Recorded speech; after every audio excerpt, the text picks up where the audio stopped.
That is magnificent. Magnificent.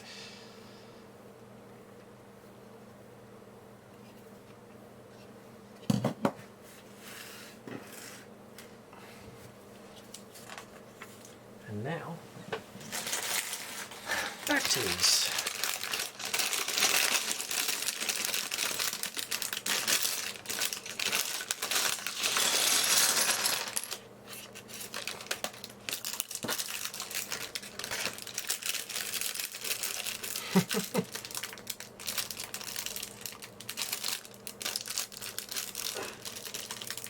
Every so often I tease Jake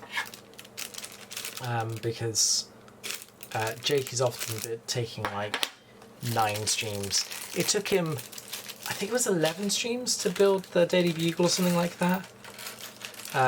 Admittedly, to give him utter credit, he did have a few redeems that made it more difficult. So you're looking to work for Lego, any tips? It depends entirely on which department you'd like to work for Lego at.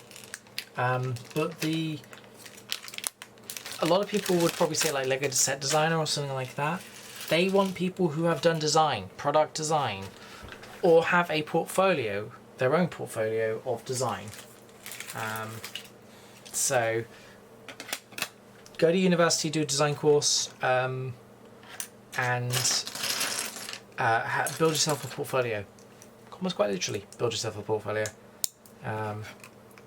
And test your mantle as well. One of the things that's probably a good idea is to, if you want to be a set designer, build for Lego Ideas.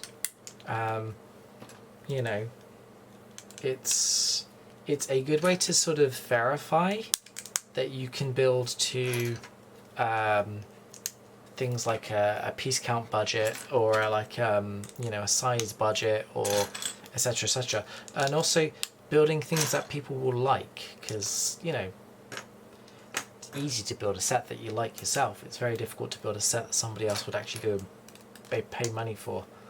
So, but as I say, a lot of their jobs listings for model designers they do want people who have done product design at some point as well. And I know that they do look at portfolios.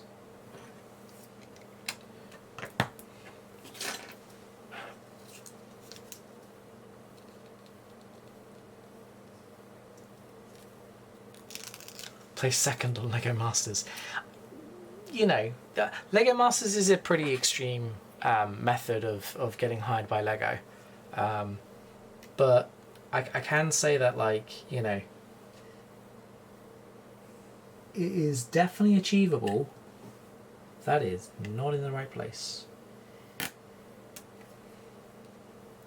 It's definitely achievable to work for Lego. Don't let anybody tell you that differently. But do be aware that, yeah, sure, it may look like you're playing with Lego, but you are actually spending your time designing and solving problems, just like any other job. So, and if you also want a bit of insight into what it's like, go listen to interviews with designers, because they'll talk to you about some of the challenges they had of building a set, such as part count limitations or budget limitations that take their idea from what they'd like to build to what actually gets produced, which is usually 2 different things, really.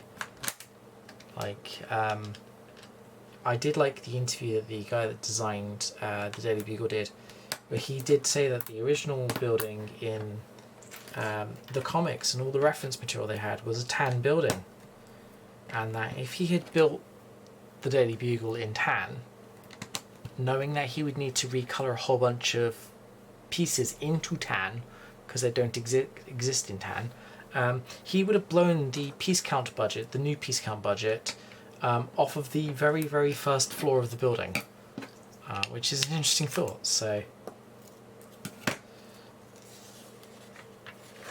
you watch Beyond the Brick. That's a good start. That's not a bad start, to be honest.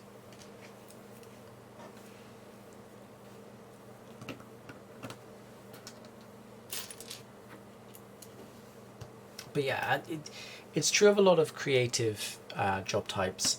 There are two methods of entry. Method one is qualified entry, where you go and do like product design at university or to get a degree in it, we say, and they're looking for people with a degree in product design. And then there are the people that get there by artistic talent. So these are the people that build a portfolio of builds they've done, or they get there because of things they designed in their own time, you know, be it for like, shows or whatever. And a good design company listens to both methods equally. If you can prove that you understand how to design things that the company likes based off your portfolio,